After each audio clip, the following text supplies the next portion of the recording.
Penyerangan terhadap Kiai kembali terjadi. Kali ini menimpa Kiai muda bernama Gus Farid. Gus Farid diserang saat sedang melakukan wirid bersama para santrinya di musola komplek Pondok Pesantren An-Nur di Desa Tegal Mulia, Kecamatan Kerangkeng, Kabupaten Indramayu. Pelaku tiba-tiba masuk ke dalam musola dan langsung melakukan penyerangan dengan menggunakan senjata tajam. Untuk info selengkapnya akan disampaikan rekan jurnalis Tribun Cirebon, Handika Rahman, yang kini sudah terhubung bersama kami. Silakan Handika. Baik Mei, terima kasih. Dapat kami informasikan ya bahwa penyerangan terhadap Kiai memang kembali lagi terjadi. Kali ini korbannya merupakan seorang Kiai muda asal Kabupaten Indramayu yang sekaligus merupakan Ketua Jatman Nahdlatul Ulama Kabupaten Indramayu, yakni Gus Farid.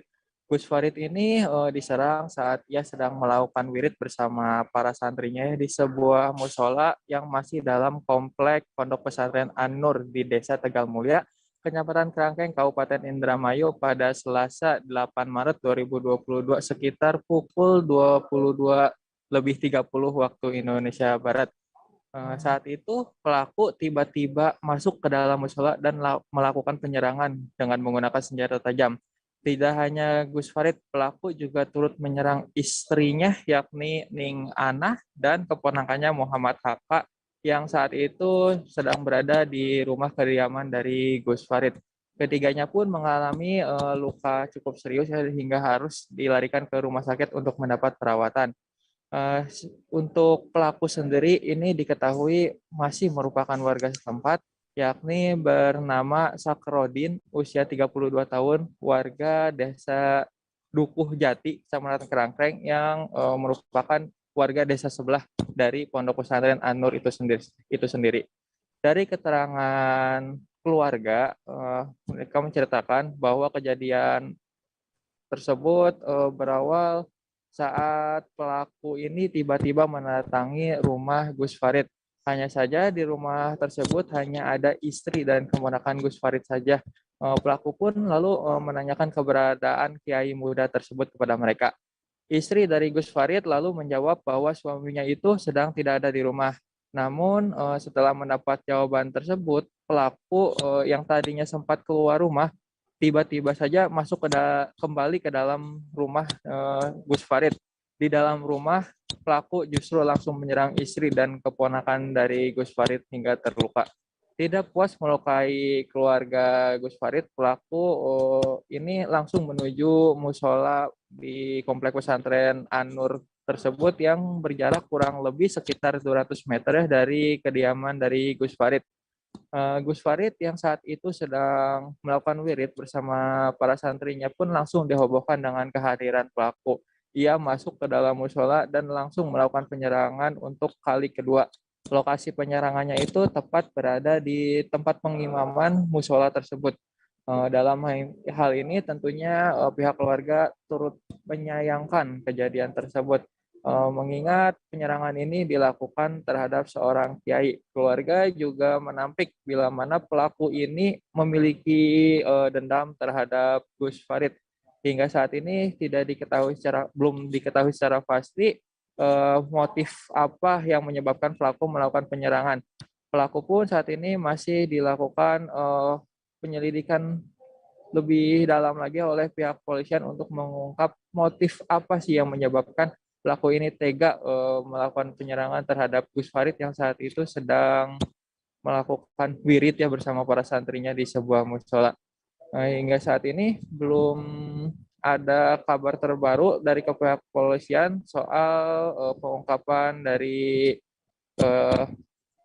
kasus ini dan rencananya pada siang hari ini atau sore hari nanti akan dilakukan press release di Polda Jawa Barat untuk pengungkapan kasus tersebut.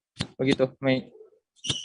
Terima kasih Handika Rahman atas laporan Anda. Dan Tribuners, wartawan kami juga telah menghimpun wawancara dengan sepupu Gus Farid serta warga. Berikut tayangannya untuk Anda. Pak, ini warga mengenal sosok Gus Farid itu seperti apa sih, Pak? Ya, setahu saya mah dia tuh istilahnya setiap hari, setiap malam dia didik masyarakat Hmm. untuk menjalani ibadah kebaikan. Hmm. Ya sampai dia tuh istilahnya satu kabupaten kira-kira bersatu Hmm. antara ulama umaroh, Hmm.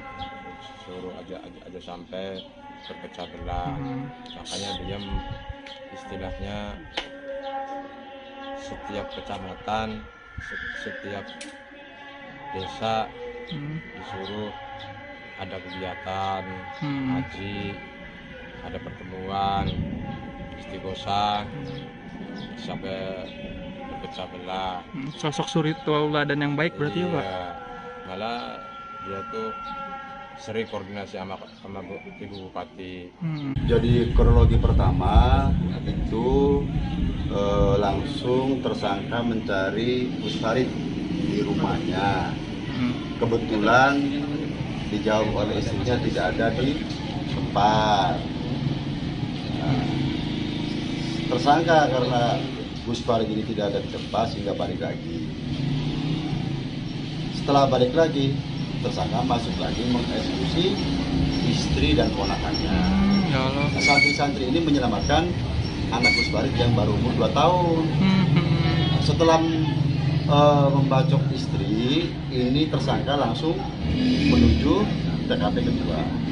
Musola ini ya. Musola ini kan jaraknya jauh, tapi kayak seakan-akan sudah direncanakan. Ini asumsi kami ya sudah direncanakan karena langsung mengeksekusi Gus Farid itu. Pak, waktu itu kondisi suasana di sini ramai apa sepi? Rame, Oh, rame, lagi wirid, lagi pasang gapura, pasang lampu karena mau ada acara kan. Nah, di sana sudah dikejar, tapi dikejar bahwa ada apa kan kurang paham nih, karena di santri tidak menjerit bahwa kalau terjadi pembacokan itu mungkin apa.